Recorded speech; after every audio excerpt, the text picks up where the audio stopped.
All right, so a few days ago we made a video talking about the Detroit Red Wings and their proposed trade offer for one Noah Dobson of the New York Islanders. Now, we said very clearly in that video, and y'all made it noted in the comment section as well, that whatever it was the Red Wings were trying to send over there, 13th overall pick, Jonathan Berggren, JT Compher, it's absolutely not enough. It's not. I'm sorry. Noah Dobson, sure, he had a down year this previous year, but he could be looking for $10, $11 million AAV on his contract extension. He's a guy that if you take a look at his recent body of work, excluding the most recently completed season, you can say that he's probably worth 8 figures, and he's only 25 years old. Noah Dobson is a top-tier right-handed D-man, and we had already spoken about how if the Detroit Red Wings ended up getting this dude, it would be a significant help to one Mo Seider. This would alleviate a lot of the pressure the Seider has to face as the best right-handed D-man on the team. It would give him a little bit more rest, it would allow him to breathe more, and the Red Wings having 2 guys of that caliber would be absolutely astounding. But now we have ourselves some more to talk about in regards to Noah Dobson and the Red Wings. And it comes to us in the form of an article posted on dailyfaceoff.com. Take a look at this piece. It was published by Matt Larkin earlier this morning. Here are 6 trade destinations to watch for the Islanders' Noah Dobson. Now, surprise, surprise, the Red Wings are on this list. But before we dive into what Larkin writes about with Stevie Y and his squad, let's read what the main write-up says here. It's rare and exciting when a top-end player in his prime emerges in the trade rumor mill. Pretty much any NHL team could use a 25-year-old right-shot D-man with a 70-point season to his name. So it's clearly an actionable item if the New York Islanders are willing to move Noah Dobson, who had joined Frank Seravalli's trade targets board at number 25 last week. Trading Dobson can't be an easy call for newly minted GM Matthew Darche. Dobson is one of the better young offensive D-men in the game. He has delivered double-digit goal totals in 4 consecutive seasons. He plays more than 23 minutes a night and is a proficient shot blocker.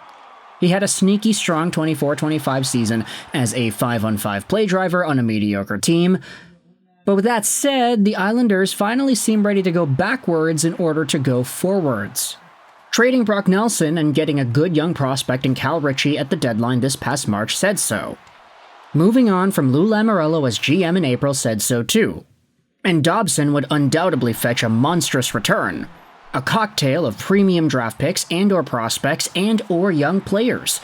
His camp also initially asked for an $11 million average annual value on his next deal.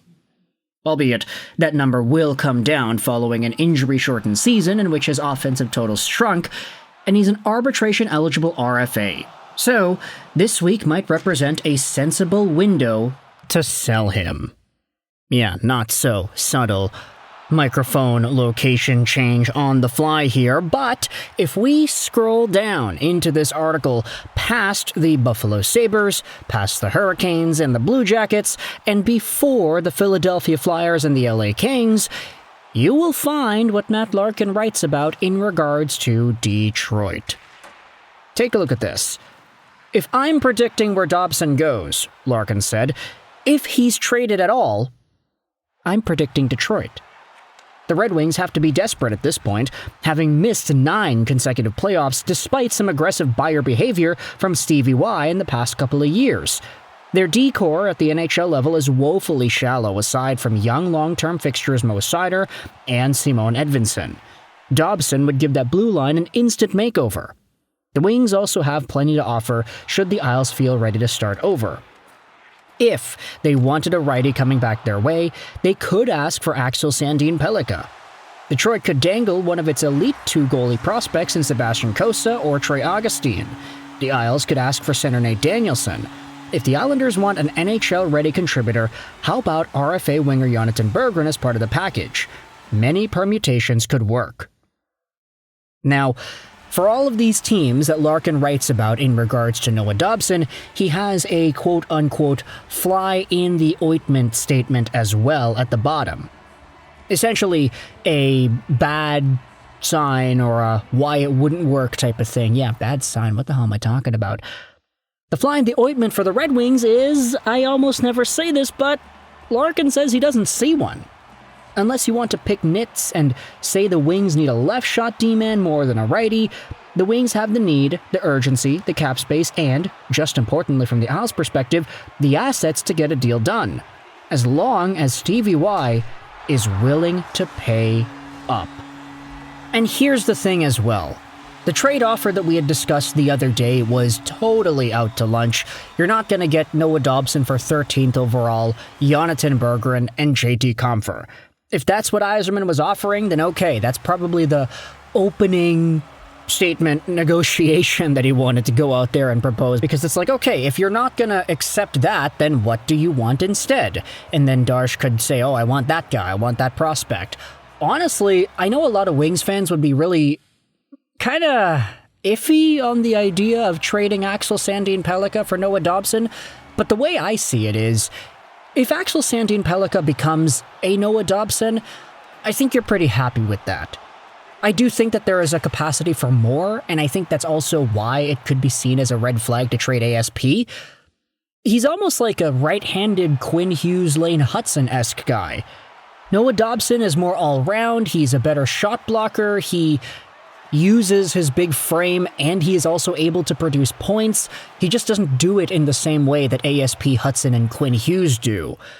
So, if you're looking more so for the value, you're looking for the impact to the game, you can debate that Axel Sandin Pellikka has a potential to do more offensively, but I think all around, Dobson is a very, very strong D-man, probably in the same realm as a Mo Seider, with more offensive output if everything goes right in a season. So I'm kind of thinking, if you were to trade Axel Sandin Pellikka, you twisted my arm and you did ASP and Augustine plus 13th overall for Dobson, that way you're not really damaging anything that's on the Red Wings roster itself, because neither of these guys were guaranteed to playing for Detroit in 2025-2026. I actually do think that there's a reasonable take to go after if you wanted to explore that kind of a trade. Now, is that going to happen? I have no idea. I don't know if Steve Yzerman views Axel Sandin Pellikka or an Augustine as a trade possibility, a trade chip. We know the Wings are interested in grabbing any sort of second-line center behind Larkin, but as we discussed about in a video earlier this morning, that's kind of hard to do. The Montreal Canadiens are also looking for a second-line center, but according to some NHL executives, that's just almost impossible to find nowadays. Every team is looking for upgrades on forward and defense. It's just Pittsburgh that is willing to sell.